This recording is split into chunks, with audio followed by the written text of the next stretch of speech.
চলছে ২১শে ফেব্রুয়ারির প্রস্তুতি।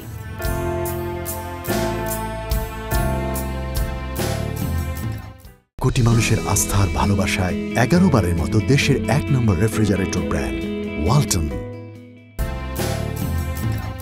জুলাই আগস্ট থেকে শুরু করে বর্তমান সময় পর্যন্ত আন্দোলন সংগ্রামের তীর্থস্থান হয়ে উঠেছে ঢাকার কেন্দ্রীয় শহীদ মিনার।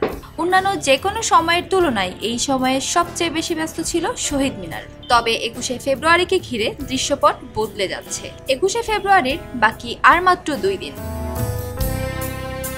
বৃহস্পতিবার রাত থেকেই ভাষা শহীদদের শ্রদ্ধা জানাতে দেশের বিভিন্ন প্রান্ত থেকে মানুষ ছুটে আসবে কেন্দ্রীয় শহীদ মিনারে।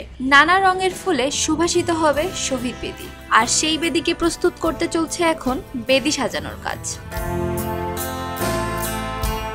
সরেজমিনে দেখা গেছে শহীদ মিনার এলাকা, রাস্তা ও রাস্তা সংলগ্ন দেয়ালগুলো ধুয়ে মুছে রং করা হচ্ছে। একদিন পর শুরু হবে আলপনা আঁকার কাজ। প্রতি বছর ঢাকা বিশ্ববিদ্যালয়ের চারুকলা অনুষদের শিক্ষার্থীরা শহীদ মিনারে এই আলপনা আঁকার কাজ করে থাকেন। এবারও তার ব্যতিক্রম হবে না। ২১শে ফেব্রুয়ারি বাঙালিকে ছেড়ে বিশ্বের হয়েছে বহু বছর। বাংলা মায়ের সাহসী সেই বীর সন্তানদের প্রতি এখন শ্রদ্ধা জানায় গোটা বিশ্ব। তবে বছরের এই দিনগুলো ব্যতীত সারা বছর শহীদ মিনার থাকে অযত্নে। শুধুমাত্র এই দিনটিকে ঘিরেই শুরু হয় সম্মান জানানোর প্রস্তুতি।